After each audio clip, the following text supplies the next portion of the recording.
வணக்கம் நண்பர்களே, அருப்புக்கோட்டையிலிருந்து உங்கள் வேந்தநாட்டு உரிமையாளர். இன்றைக்கி இந்த இடத்துக்கு என்ன பதிவுக்காக வந்திருக்கேன்னா, மணி நேரத்துக்கு பின்னால் புது பஸ் ஸ்டாண்டுக்கு அந்த பூக்கடை பஜார்லேருந்து உள்ளே வர்ற மணி நேரத்துக்கு பின்னால் இந்த பக்கம் பெரிய புளியம்பட்டிக்கு பின்னால் இருக்கிற செவல் கம்மா, தண்ணியே செவல் கலரில் இருக்குமா, செவல் கம்மா அப்படின்னு சொல்லுவாங்க. இந்த கம்மாய் எல்லோரும் சொல்கிறாங்க. இந்த பக்கமும் உள்ளே வந்துருச்சு, அந்த பக்கமும் உள்ளே வந்துருச்சு. இது எப்படி இருக்குன்னு நம்ம அப்பா தாத்தாக்கள் காலத்தில் எந்த அளவுக்கு இருந்துச்சு அப்படின்னு விசாரிச்சிங்கன்னா உங்களுக்கு தெரியும். இது எவ்வளோ ஏக்கர் தெரியுமா?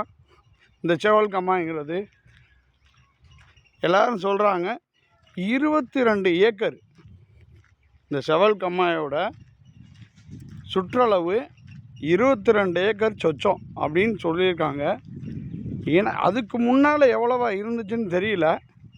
இப்போ இந்த வேலை பார்த்துக்கிட்டு இருக்காங்கல்ல, இதை சுத்தம் பண்ணி கொடுத்து சைடில் இது போடுற மாதிரி கொடுக்க சொல்லி கொடுத்துருக்காங்கல்ல கான்ட்ராக்டு. இதுக்கு முன்னால் ஒரு கான்ட்ராக்டு கொடுத்தவங்க கான்ட்ராக்டு பேப்பரில் 22 சொச்சம் அப்படின்னு ஏக்கர்னு கொடுத்துருக்காங்க. இப்போ கான்ட்ராக்டு கொடுத்துருக்கிறது 16 அப்படின்னு கொடுத்துருக்காங்க. 16 ஏக்கர் சுற்றளவு பரப்பில் இருக்கிற இதை நாங்கள் சுற்றி இது போட்டு கொடுக்குறோம் அப்படிங்கிற மாதிரி இப்போ கொடுத்துருக்காங்க. இது எப்படி உங்களுக்கு தெரியும், நீங்கள் ஏன் இதில் தலையிட்டு பேசுகிறீங்க அப்படின்னு கேட்பீங்க.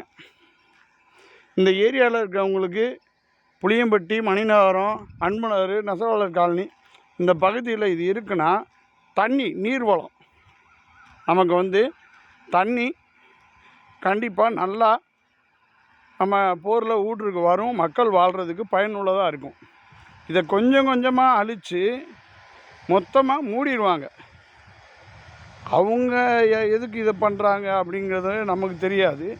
நம்ம இதை கேட்காம இருந்தோம்னாலும் அது நல்லா இருக்காது. ஏன்னா நம்ம வாழ்ந்த பகுதி நம்ம அழிஞ்சிக்கிட்டே வருது. இதை யாராவது கேட்கணும். கேட்டால் கொஞ்சமாவது ஏதாவது இது பண்ணுவாங்க. யாரும் கேட்குறதில்ல. நம்ம அண்ணன் தம்பி, சொந்த பந்தம், மாமி மச்சான் தான் அரசு துறையிலையும் வேலை பார்க்குறாங்க, அரசியல்வாதிகளாகவும் இருக்காங்க. கொஞ்சம் நல்லதாக செய்யுங்கயா, ஒரே தான் இது பண்ணாதீங்க அப்படிங்கிற மாதிரி இது சம்மந்தப்பட்டவங்க அவங்களோட இருக்கிறவங்க இதை சொல்லி கொஞ்சம் இது பண்ண சொல்லுங்கள்.